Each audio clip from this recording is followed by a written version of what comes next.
तो विद्यार्थी मित्रों अहींया उदाहरण 3 अंदर दरेक विद्यार्थी रकम पहला बराबर समझी ले। जे बे आकृति आपी है ये धन विद्युतभार और ऋण विद्युतभार माटेनी क्षेत्ररेखाओं एटले के तेने विद्युत क्षेत्रनी दिशा पण कही शकाय। आपणे एवुं आप्युं छे। पहला आपणे रकम समझीशुं शुं कहेवा मांगे छे के बे आकृतिओ ए अने बी आपी छे। तमे जोई शको छो बंने आकृतिओने बोर्ड पर एक धन विद्युतभार माटेनी छे अने एक ऋण विद्युतभार माटेनी क्षेत्ररेखाओ दर्शावे छे।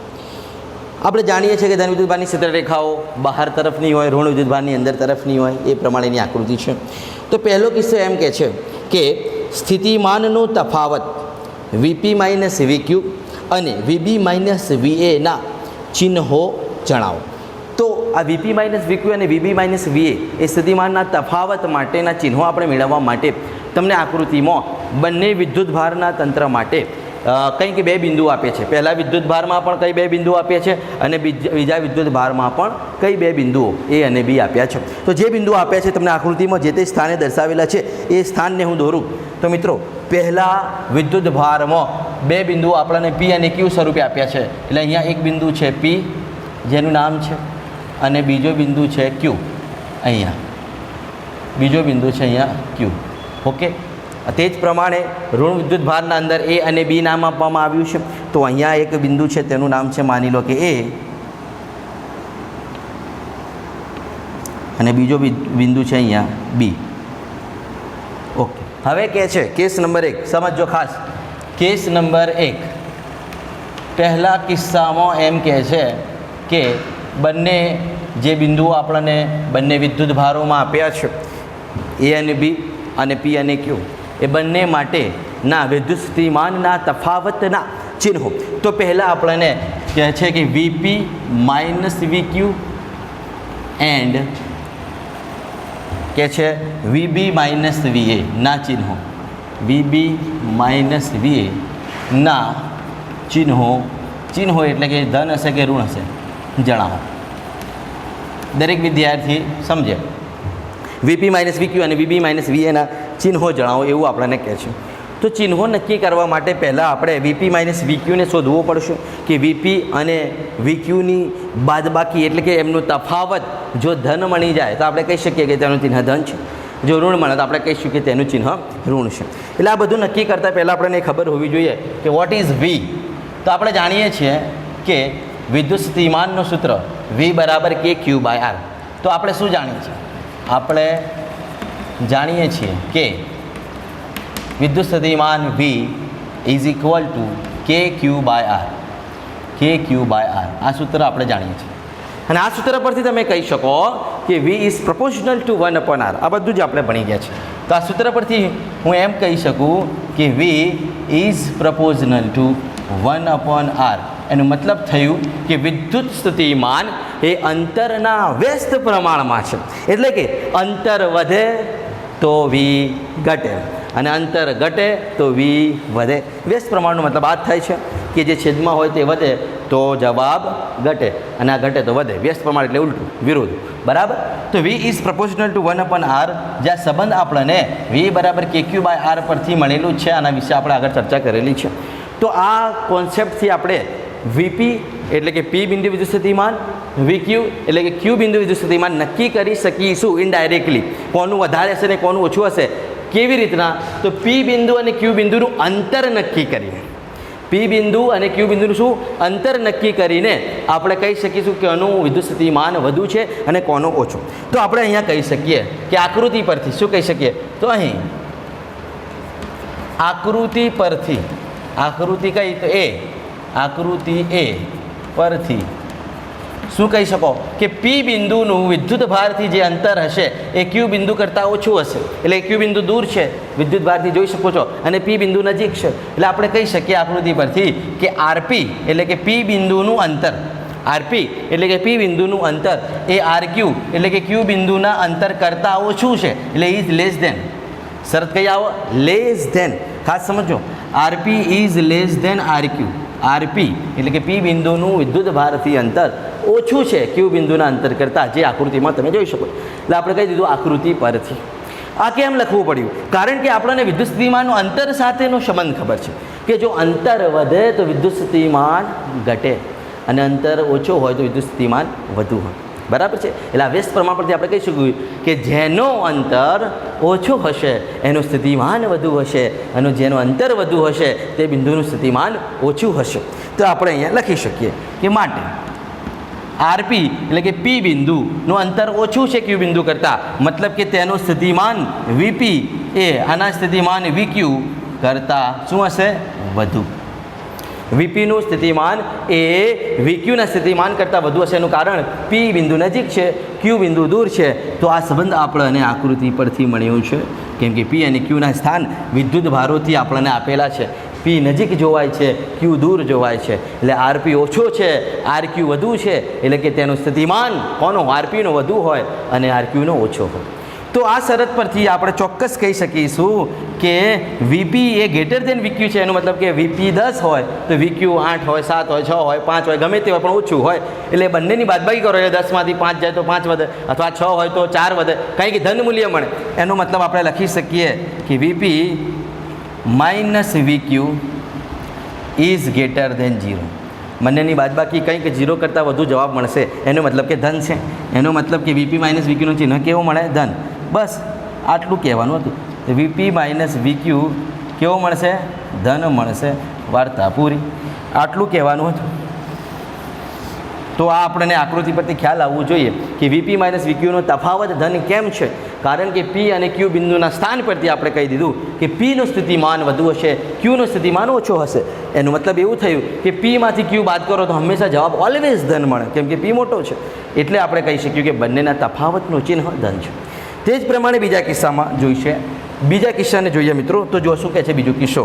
તો બીજા કિસ્સામાં આપણને જે તફાવત માંગેલું છે એ છે વીબી માઇનસ વીએનું. તો સમજો. હવે લખીએ. હવે વીબી માઇનસ વીએ માટે વાત કરીએ. આ વાત કોની કરીએ આપણે? વીપી માઇનસ વીક્યુની. તો વીબી માઇનસ વીએ માટે આકૃતિ બીમાં જોઈશું, કેમ કે ત્યાં એ અને બી બિંદુઓ આપેલા છે. તો ત્યાં પણ શરત તો આ જ વાપરવાની, V is proportional two 1/r. શરત તો આ જ આવશે.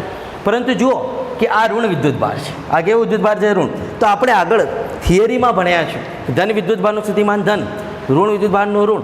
મતલબ અહીંયા જે સ્થિતિમાન મળવાનું છે, એ કેવો મળશે? તો કે ભાઈ અહીં શું મળશે?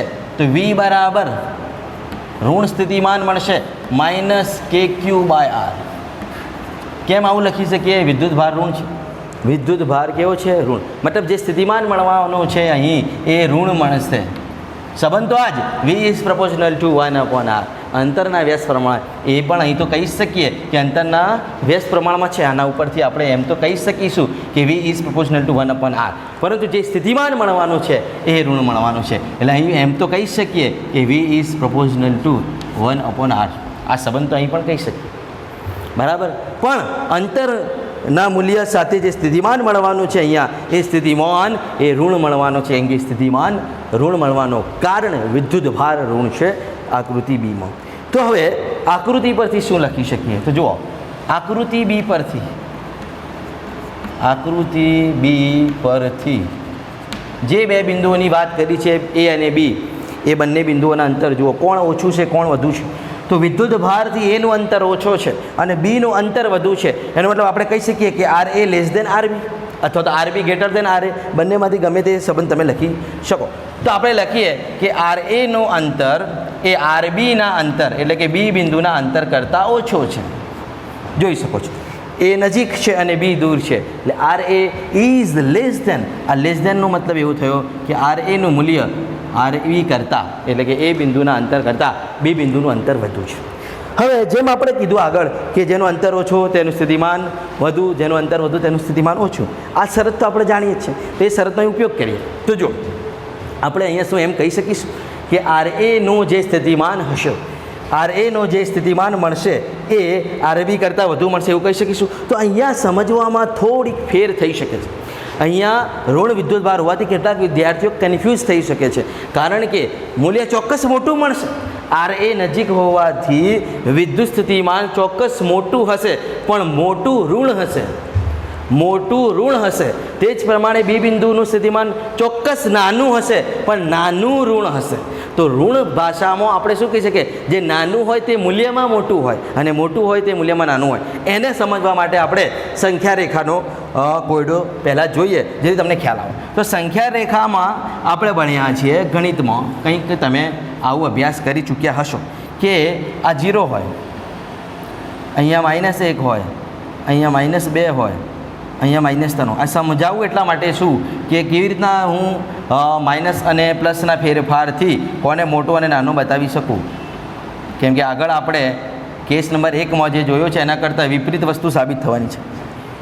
તો હવે દરેક વિદ્યાર્થીને ખબર પડશે કે સાહેબ કોણ મોટું ને કોણ નાનું. તો દરેક કહે કે 0થી જેમ દૂર જતા જઈએ, જેમ દૂર જતા જઈએ તે મૂલ્ય નાનું થતું જાય માઇનસ બાજુ.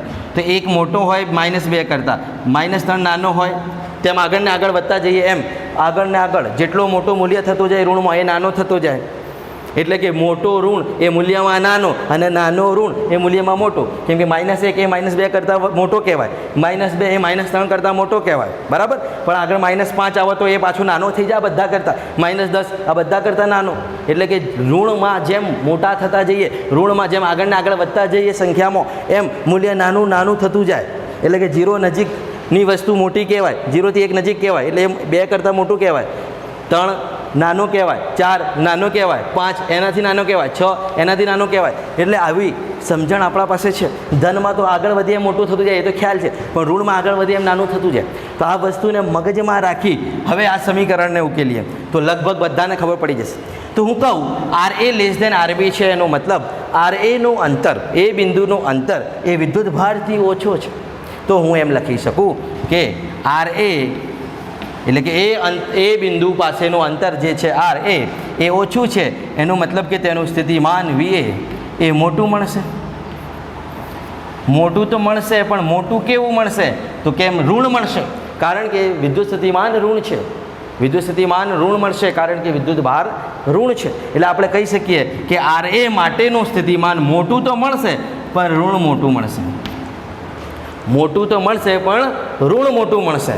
તે જ પ્રમાણે બી બિંદુ પાસેનું સ્થિતિમાન RB એ દૂર હોવાથી, દૂરનો બિંદુ હોવાથી નાનું મળશે. સ્થિતિમાનના સૂત્ર 20/1 પરથી નાનું મળશે, પણ નાનું પણ કેવું નાનું, ઋણ નાનું. કેમ કે સ્થિતિમાન ઋણ મળશે વિદ્યુતભાર ઋણ હોવાથી.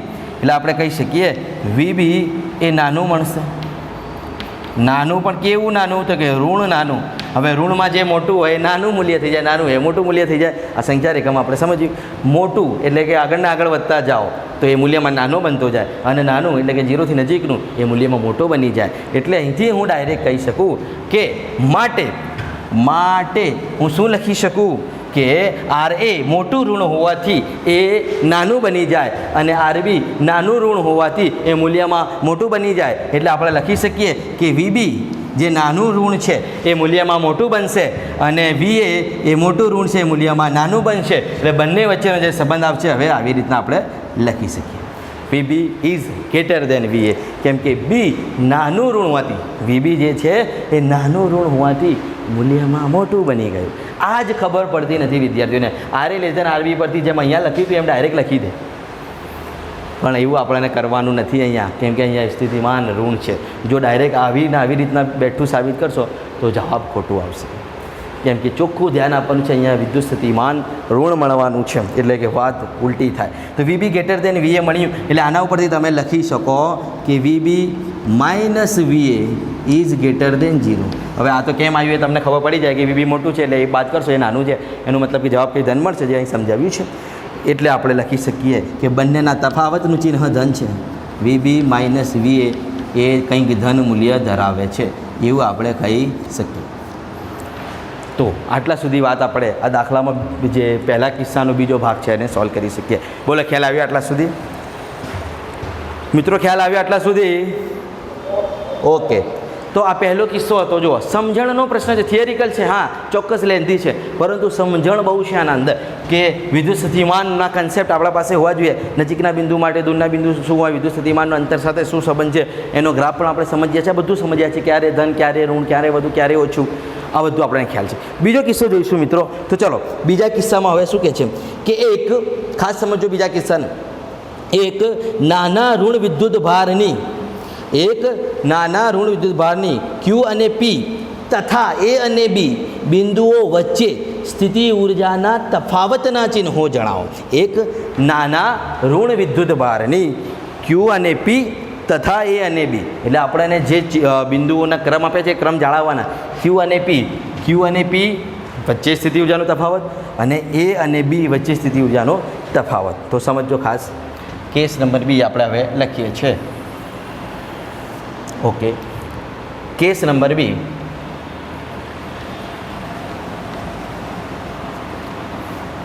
ઓકે, કેસ નંબર બીમાં તમને કહે છે કે ક્યુ અને પી અને એ અને બી બિંદુઓ વચ્ચેની સ્થિતિ ઉર્જાનો તફાવત. તો હું લખીશ કે અહીંયા જે આપણને કહેવા માંગે છે તે ક્યુ અને પી એટલે કે યુક્યુ માઇનસ યુપી સ્થિતિ ઉર્જાનો તફાવત આપણે એમ જ લખી શકીએ, યુક્યુ માઇનસ વીપીનું ચિહ્ન. અને બીજું કે છે એ અને બી એટલે કે યુએ માઇનસ યુબીનું ચિહ્ન શું હશે એ આપણે કહેવાનું છે.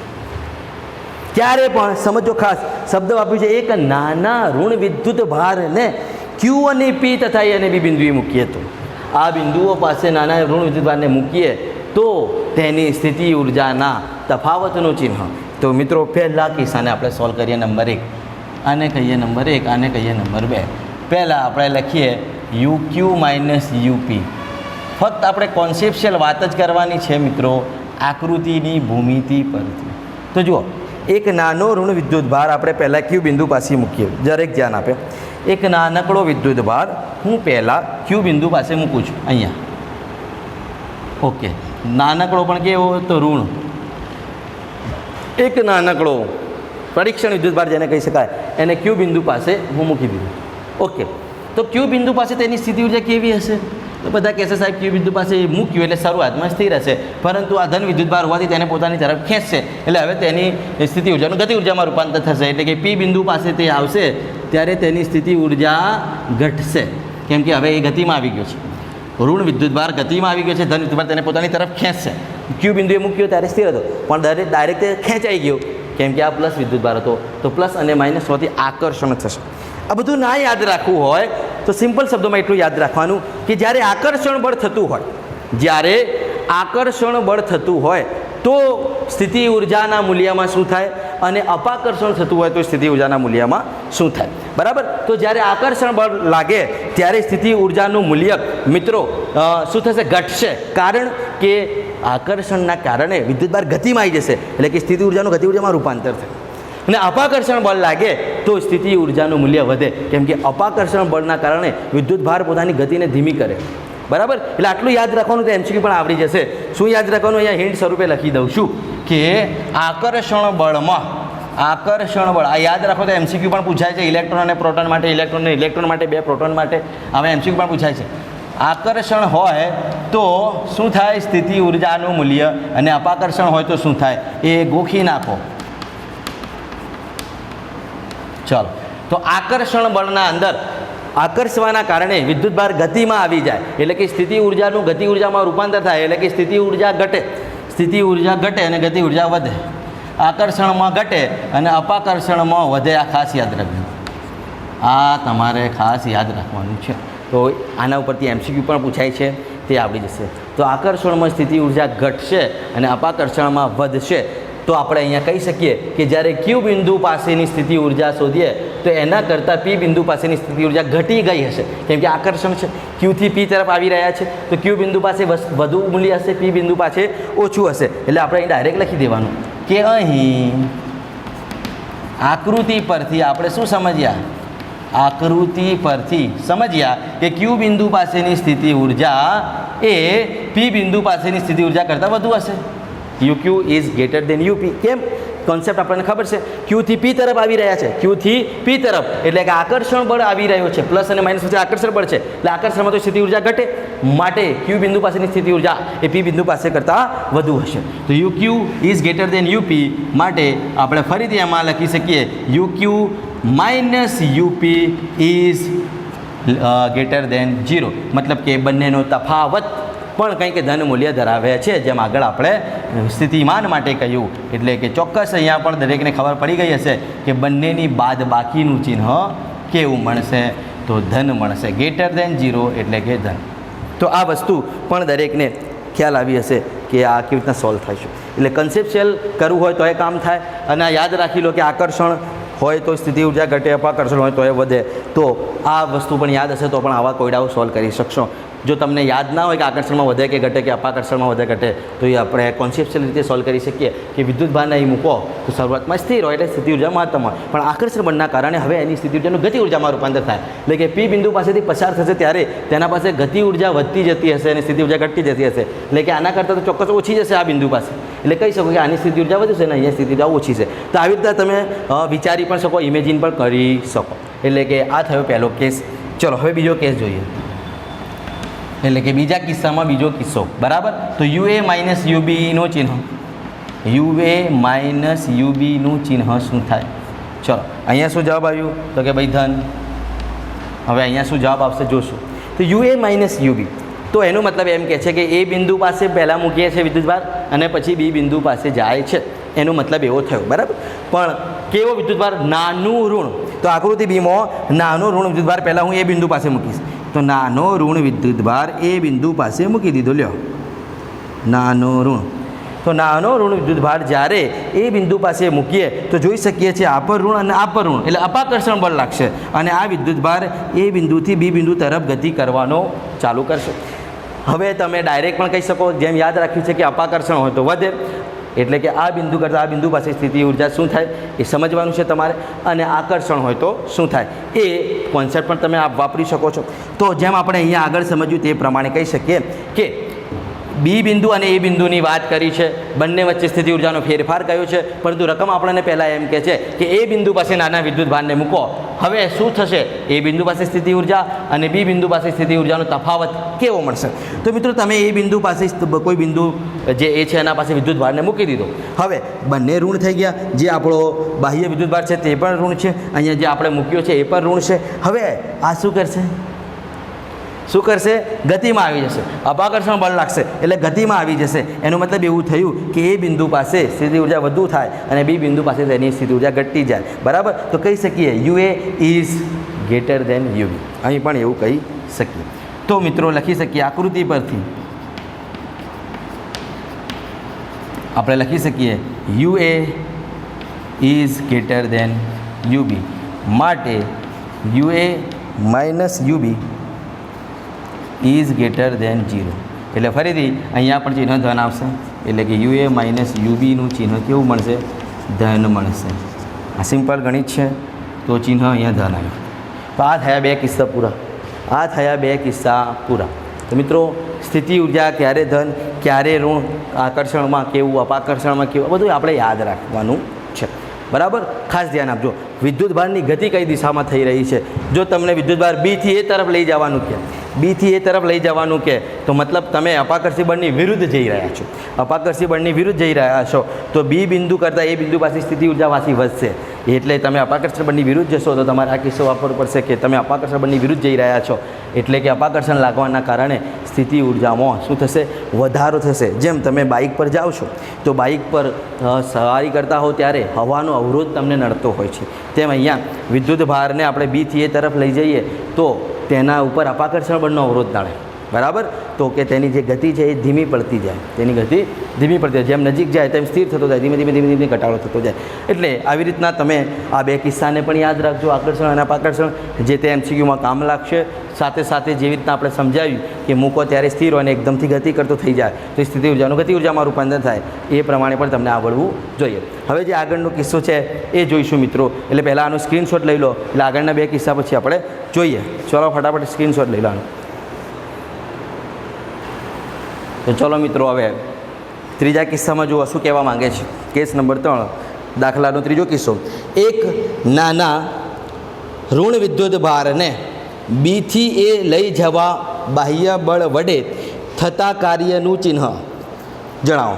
સોરી, આ ચોથો કિસ્સો હતો. આપણે પહેલાં ત્રીજા કિસ્સામાં જઈએ. ત્રીજો આવ્યા ને? અલા ત્રીજો આવ્યા ને મિત્રો? ત્રીજો કિસ્સો આવ્યા કે ચોથો? ત્રીજો આયા તો બોલો કે સાહેબ આ તો ચોથો છે. ત્રીજો આવ્યો.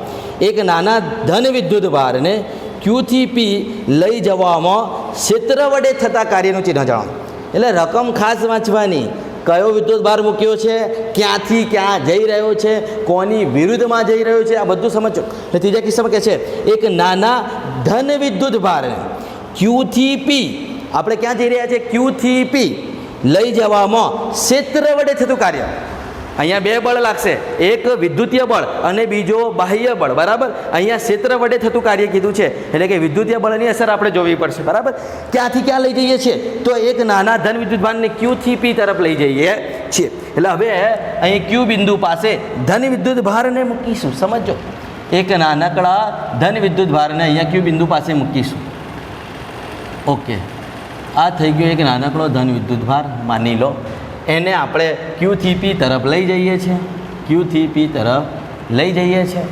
ઓકે, તો ક્ષેત્ર વડે થતું કાર્ય આપણે જોઈ શકીએ છીએ. વિદ્યુત ક્ષેત્ર એ ધન વિદ્યુત ભાર માટે બહારની તરફનું હોય, મતલબ કે વિદ્યુતીય બળ કઈ દિશામાં લાગતું હશે, આમ. વિદ્યુતીય બળ આમ બહારની દિશામાં લાગતું હશે.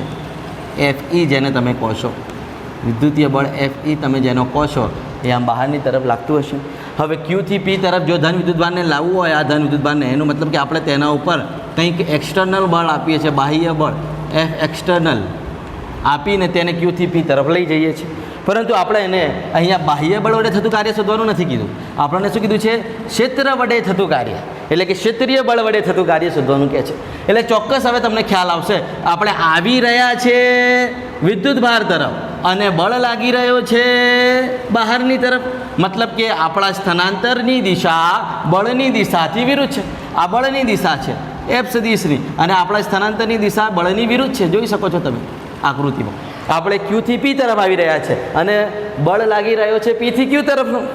બરાબર, મતલબ કે બળ અને સ્થાનાંતરની દિશા એકબીજાની વિરુદ્ધ છે, એટલે કે ખૂણો 180નો રચાય છે. અને જ્યારે ધોરણ 11માં ચેપ્ટર નંબર 6માં આપણે ભણ્યા હતા કે જો બળ અને સ્થાનાંતર વિરુદ્ધ દિશામાં હોય તો કાર્ય ઋણ કહેવાય, જો બળ અને સ્થાનાંતર એક જ દિશામાં હોય તો કાર્ય ધન કહેવાય, અને જો બળ અને સ્થાનાંતર એકબીજાને લંબ હોય તો કાર્ય શૂન્ય કહેવાય. આ ત્રણ કિસ્સાઓ આપણે ધોરણ 11માં સમજી ગયા છે. તો અહીંયા તો શું કહે છે કે બળ અને સ્થાનાંતર એકબીજાની વિરુદ્ધ છે, કેમ કે ક્ષેત્ર વડે થતું કાર્ય કહ્યું છે, એટલે કે ક્ષેત્રીય બળ જોવું પડશે. જો બાહ્ય બળ વડે કીધું હોત તો ચોક્કસ ધન આવતું, કેમ કે બાહ્ય બળ અને સ્થાનાંતર એક જ દિશામાં છે. પણ બાહ્ય બળ વડે થતું કાર્ય કીધું નથી, એ ચોથા કિસ્સામાં કીધું છે. બરાબર, ત્રીજા કિસ્સામાં આપણે પહેલાં છીએ. બરાબર, તો case number C, case number C, દરેક કિસ્સાને લાઈનસર જોજો, લે વચ્ચે ગુલ્લી ના મારતા હો.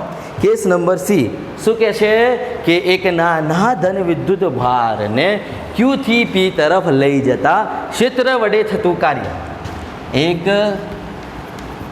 નાના ધન વિદ્યુત ભાર ને ક્યુથી પી સુધી લઈ જતા ક્ષેત્ર વડે થતું કાર્ય, ક્ષેત્ર વડે થતું કાર્ય. તો મિત્રો, જેમ આપણે આકૃતિમાં જોયું, આકૃતિ પરથી સમજ્યું કે આપણે ક્યુથી પી તરફ વિદ્યુત ભારને લાવી રહ્યા છીએ, તો તેનું સ્થાનાંતર એ વિદ્યુત ભાર તરફનો છે, પણ બળ જે છે ધન વિદ્યુત ભાર હોવાથી વિદ્યુત ભારથી દૂર તરફનો હોય, એટલે કે સ્થાનાંતર અને બળ એ વિરુદ્ધ દિશામાં છે. તો લખી શકીએ કે અહીં ક્ષેત્ર વડે થતું કાર્ય, અહીં બળ FE સદિશ, એટલે જેને કહીએ ક્ષેત્રીય બળ FE સદિશ, અને સ્થળાંતર D સદિશ કહીએ તેને, વિદ્યુત ભારનું સ્થળાંતર D સદિશ કહીએ, કેમ કે સ્થળાંતર બી સદિશ રાશિ છે. બંને વિરુદ્ધ દિશામાં છે, બંને વિરુદ્ધ દિશામાં છે, માટે કાર્ય ઋણ થશે. કોના વડે? ક્ષેત્ર વડે. ક્ષેત્ર વડે થતું કાર્ય ઋણ થશે, માટે ક્ષેત્ર વડે થતું કાર્ય ઋણ થાય. કારણ સહિત લખાઈ દીધો હું, ડાયરેક્ટ નથી લખાયું કે કાર્ય ઋણ થશે. કારણ સહિત કે બળ અને સ્થાનાંતર બંને વિરુદ્ધ દિશામાં હોવાથી ધોરણ 11ના કોન્સેપ્ટ આપણને યાદ હોય તો કહી શકીએ કે ખૂણો 180નું બને એટલે કાર્ય ઋણ બને, કેમ કે બળ અને સ્થાનાંતર વિરુદ્ધ દિશામાં છે. ક્ષેત્રીય બળ હો, કેમ કે ક્ષેત્ર વડે થતું કાર્ય કીધું છે.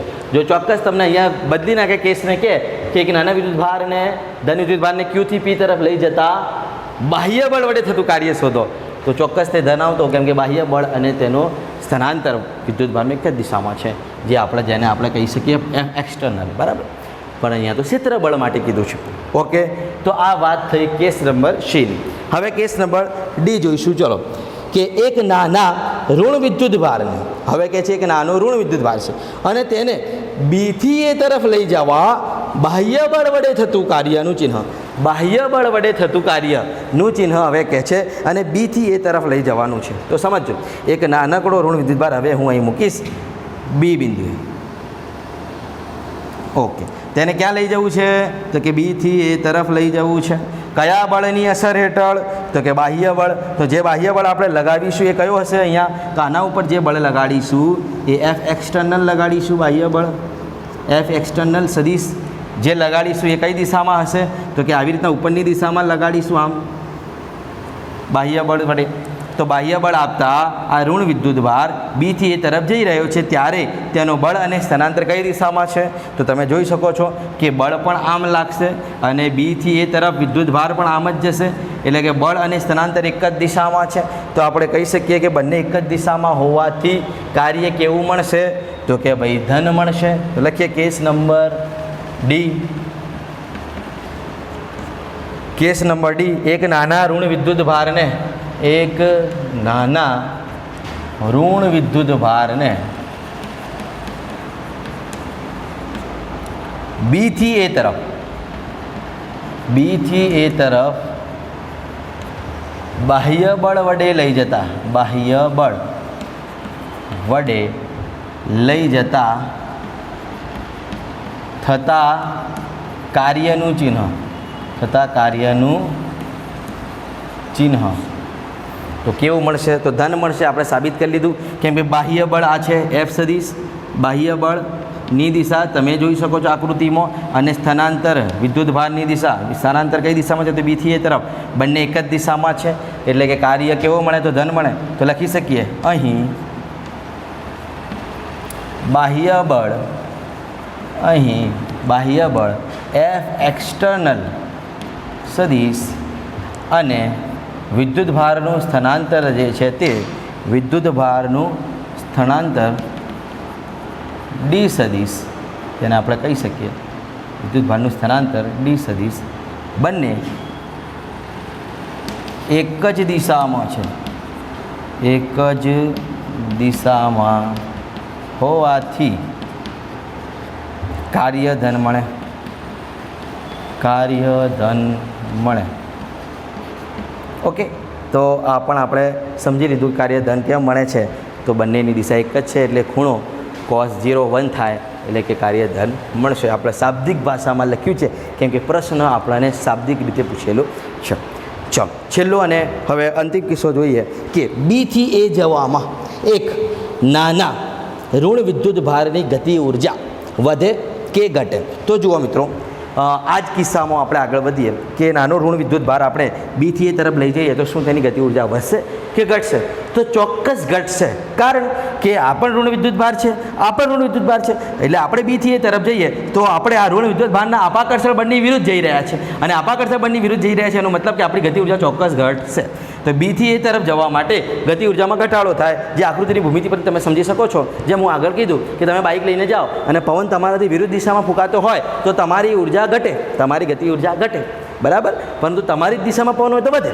પરંતુ અહીં તો વિરુદ્ધ દિશા છે. જો બીથી એ તરફ જવું એટલે કે અપાકર્ષી બળની વિરુદ્ધ જવું, અપાકર્ષી બળની વિરુદ્ધ જવું એટલે મતલબ એવું થયું કે વિદ્યુત ભારની ગતિ ઉર્જામાં ઘટાડો થશે.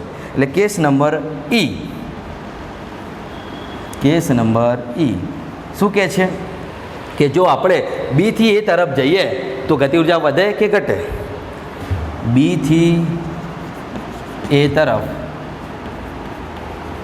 નાના ઋણ વિદ્યુત ભારની, નાના ઋણ વિદ્યુત ભારની